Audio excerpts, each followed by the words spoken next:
everyone. Today we look at the Malaysian tax fight from 2023. Let us meet the people involved, which is the taxpayer, Watson's Personal Care Store Holding Limited, related lender, which is Watson Labuan, and Tax Authority, Director General Inland Revenue. So now let us look at the business deal. Watson Tax Manager, what did your company do? We needed money to buy company shares in Malaysia, so we borrowed money from other company, which is Watson Labuan. We took two big loans. The 2003 loan was amounted 36.84 million, and the 2012 loan was 1.27 million. Both are in USD. We agreed to pay 3% plus LIBOR interest. Also, the lender could ask for the money back at any time. This is a repayable on-demand loan. Okay, for IRBM officer, how did this become a big fight, and what do you do to Watson? Actually, we did a tax audit on Watson. We looked at Section 140A of the tax law. We argue that independent stranger would never sign this deal. No real company pay interest on a loan that can be taken back instantly. We changed the loan rules and we cut the interest rate to 0%. Watson could no longer use interest payment to lower their tax. We gave them a much bigger tax bill. What is the role of an Inland Revenue Board of Malaysia in this case? The IRBM checked Watson tax record. They wanted to ensure correct tax payment. The IRBM questioned Watson internal loans and they argued the loan terms were unrealistic. They believe independent parties will reject them. The IRBM changed the interest rate to 0%. They cancelled Watson tax deduction. This action increased Watson's total tax bill. Watson won the first court battle, and the IRBM refused to accept the loss, and they appealed the case to the High Court. What was the major tax arguments between Watson and the IRBM? The first issue is the fair interest rate. We argue that the 3% plus LIBOR rate was unrealistic for an on-demand loan. The independent stranger would accept it. The second issue is the power to change contract. We changed their loan interest rate to 0%. We believe that the tax law gave us the power to rewrite bad business deal. The third issue is the tax deduction. We blocked Watson from using their interest payment to lower their corporate tax bill. We disagreed. Our interest rate was fair because it was lower than normal bank lending rates. We argued that IRBM went too far. The tax law allows you to adjust prices, but you cannot turn a real loan into a free 0% loan. We argued those deductions were completely legal. We used the borrowed money for real business as expansion to buy company shares. So now, why these arguments became so important for future tax audit and company compliance? This case limits tax authority power. We now know we cannot completely rewrite the company contract to 0%. We must adjust price to match the market rate instead of erasing real deals. It protects flexible group loans. Many big companies use flexibles on-demand loans to move money. This gives them legal safety to keep using this term. This protects the legal rights of businesses. The tax office must follow strict legal boundaries and cannot arbitrarily cancel valid commercial contracts. When having proper defense documents before an audit starts, is not the ultimate weapon to win a tax dispute in court. This case proved the power of paperwork. We won because we kept detailed transfer pricing report. Good documentation is now a company best shield during an audit. It lowers future audit risks for businesses. The tax office cannot easily ignore market data anymore, and it stops companies from getting unfair tax penalties. There was an argument between the two parties regarding the assessment made by IRBM. Could you elaborate more on why Watson disagreed with IRBM? So what IRBM did is they made an adjustment to the transfer pricing, which we believe is not reasonable. As per Section 140A of the Income Tax Act 1967, which requires transaction to follow strictly the arm's length principle, the transfer pricing adjustment made by IRBM is unjustified. We made a loan from Watson Labuan to acquire shares in Malaysia. The 3% interest rate plus LIBOR was reasonable, and we disagree with IRBM's decision saying that the loan is not a genuine expenses for the business and not deductible under Income Tax Act. So, for IRBM, why do you guys believe this loan is not deductible and adjusted the pricing? It is because we maintain our view that this loan were made between related parties. Therefore, they have to comply with the income tax. The loan between these two parties did not give the impression of what independent party loan would look like, as the loan were on demand repayment plan with only 3% interest plus LIBOR.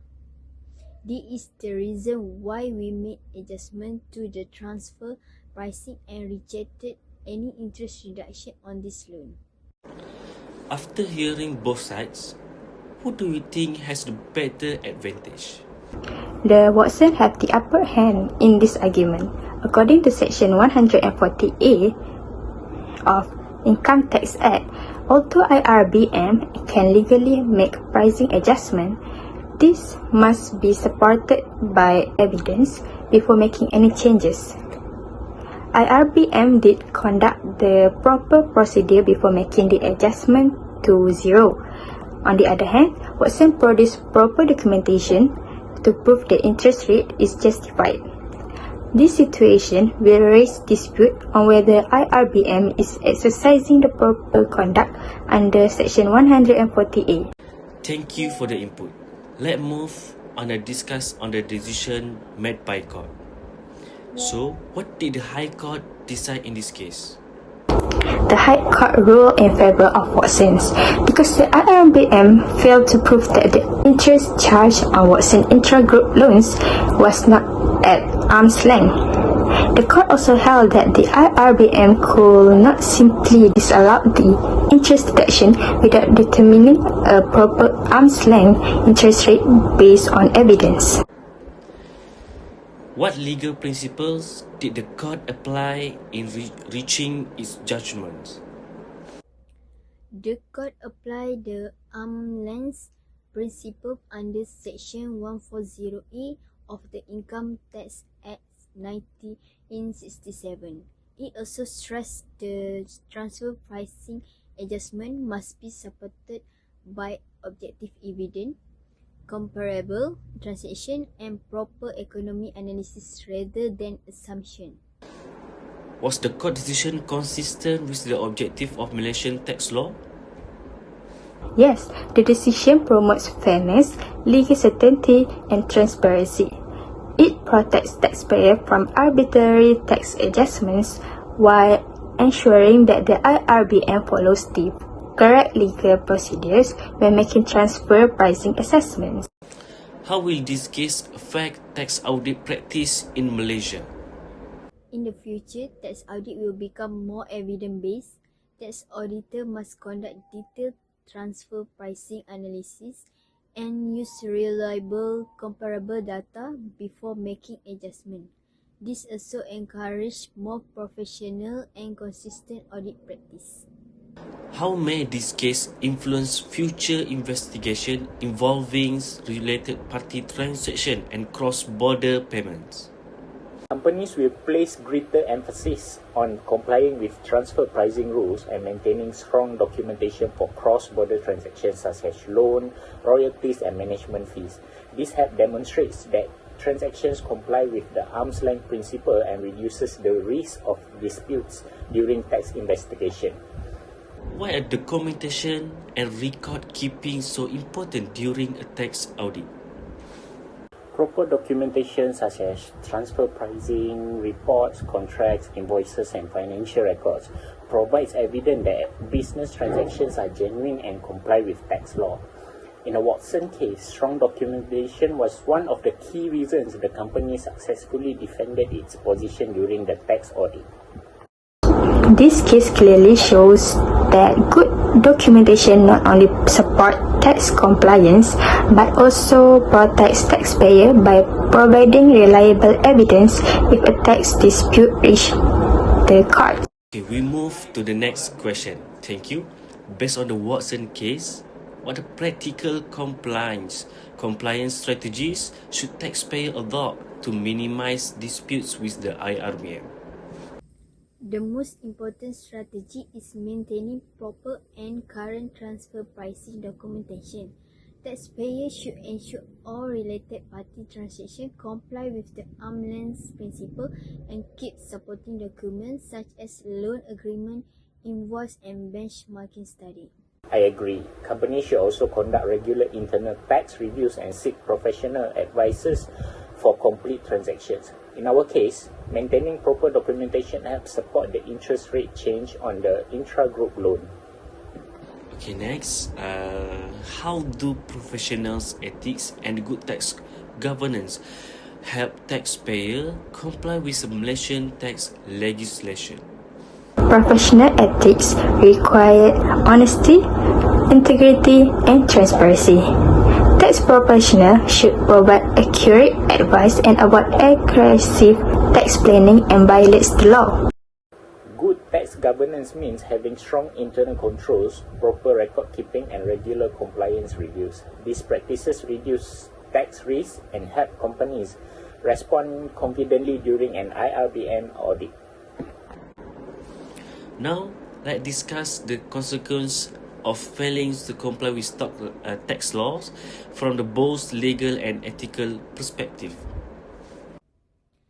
Legally, taxpayer may face additional tax assessment, penalties, audits, and even prosecution for serious offences like tax evasion. Ethically, non-compliance damages a company's reputation and public trust. It also reflects poor corporate governance and may lead to disciplinary actions against tax professionals who act dishonestly.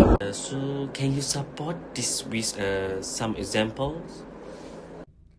Certainly, for example, if a company claims management fee without sufficient supporting document, the IRBM may disallow the deduction and impose additional tax and penalties. Another example is the Watson's case itself.